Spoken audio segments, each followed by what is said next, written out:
construção de Campa, o protetor da gruta, porque a gente sabe que o tema é bem delicado, não é? O tema histórico muito profundo, tem muitas raízes. Fala um pouquinho pra gente como que você elaborou essa temática para o leitor mirim. Mas você falou que já é para todas as faixas etárias, né? Mas também para o mirim, né? Bom, vamos lá. Acho que a escolha do tema já começa, né, trazendo essa pergunta assim, no primeiro instante, né? Esse livro tem ele vem de um lugar que não começou em mim, na verdade. A gente tem em Campos do Jordão um local, não sei se vocês conhecem. A gente tem a Pedra do Baú, que é de São Bento do Sapucaí, a gente tem próximo dela a Gruta dos Crioulos, que é de Campos do Jordão. Então, há uns anos, há mais de 10 anos, cogitou-se fazer um processo de revitalização do espaço. E me convidaram para escrever um texto a respeito do espaço.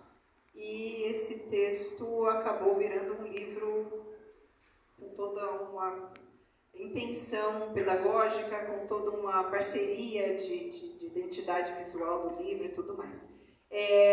Mas a primeira pergunta que vem é por que eu, Adriana Harger, né, branca, escrever sobre esse tema. Então, a primeira pergunta é essa.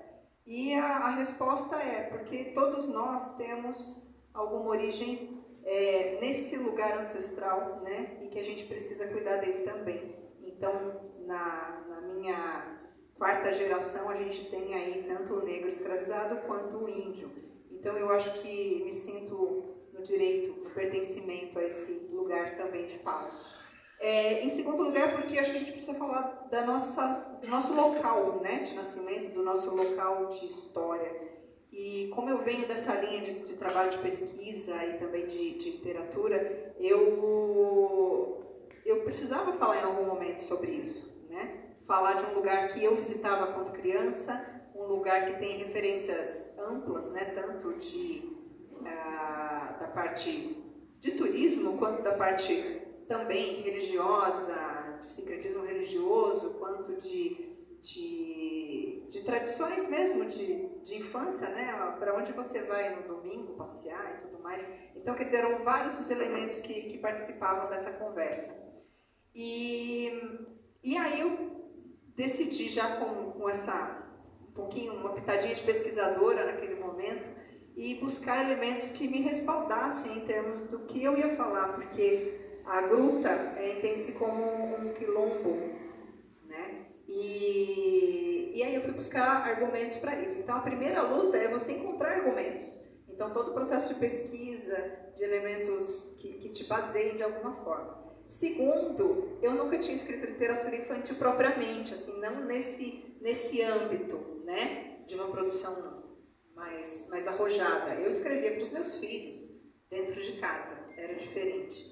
E então, claro, uma busca de uma identidade, que eu escrevia poema, eu escrevia literatura, conto e crônica para adulto, então também essa busca de um lugar novo. Vamos conversar com as crianças que todos nós somos, eu também, que eu precisava talvez falar comigo também.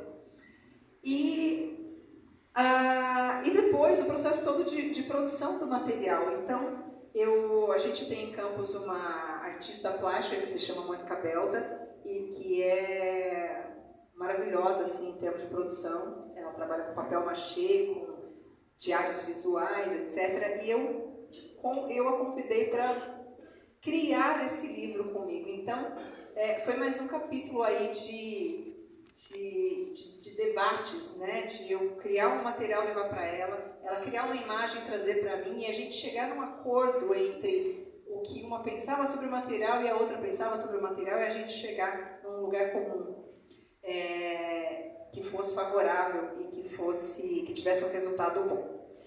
E nesse processo de construção, entender até onde nós iríamos. Então, algumas perguntas do tipo, que eu vou entrar no mundo da religião afro, eu tenho essa permissão? Quais são os nossos limites aqui?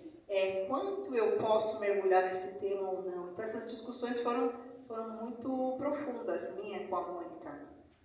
E a gente acho que conseguiu um resultado muito gratificante, porque no fim da produção dessa obra, a gente fala sobre história local, a gente fala sobre ponto turístico, a gente fala sobre proteção ao meio ambiente, porque a Gruta dos Crioulos está no meio da mata, a gente fala sobre produção do patrimônio histórico, natural, cultural, e a gente leva isso para a produção artística, o que você faz com ela, e levar isso para as crianças. Aí vem mais um passo, como é que você chega no seu leitor, né? Você precisa estar com o livro pronto.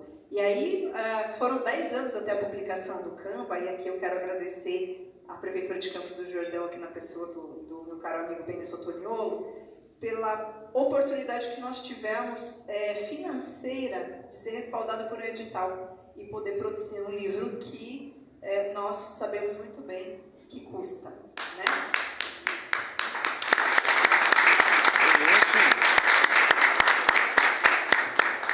E nós tivemos essa possibilidade e hoje o livro existe. E aqui, aproveitando as palavras da Juscelia, cada livro que nasce é mais um filho. Então, esse é um filho de vários pais e várias mães e eu sou muito, muito feliz com ele.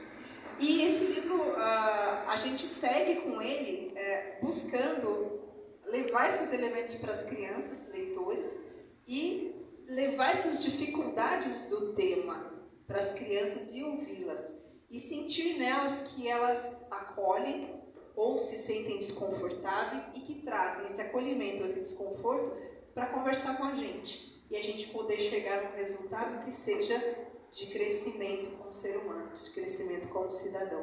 E eu acho que no fim das contas, desses vários passos, em alguns momentos muito difíceis, em outros momentos de profunda gratidão, eu acho que a gente tem um resultado hoje que é o leitor recebendo o livro e conversando com a gente e dizendo que valeu a pena. Então, acho que é isso.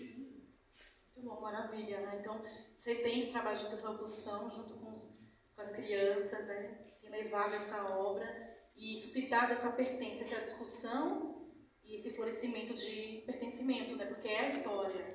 É a história. Inclusive, trazendo na conversa com as crianças, elementos, crianças de 10 anos, né? O meu livro é para essa faixa etária 9 e 10 anos, sobre a escravidão contemporânea, sobre você apreender animais e vender ilegalmente. Então, eles trazendo esse tipo de referência depois da leitura. Delicado, né? E essa personagem, esse nome tão bonito, Canva, ele encontra a liberdade, Adriana? Encontra a liberdade. Então, essa é uma trajetória de um menino escravo, né? Que ele hoje é um espírito da Gruta dos Crioulos e ele vai lá na África de volta contando a sua história até chegar na Gruta dos Crioulos novamente, passando pela apreensão dos negros na África, o navio negreiro, a chegada no Brasil, os portos, a venda dessas pessoas, né, como material, como objetos, como animais, né, como tantas coisas absurdas, né, e até entender-se possível dentro de uma realidade de liberdade. E essa liberdade vai acontecer no meu livro e em todos os quilombos, né, na Gruta dos Crioulos, né?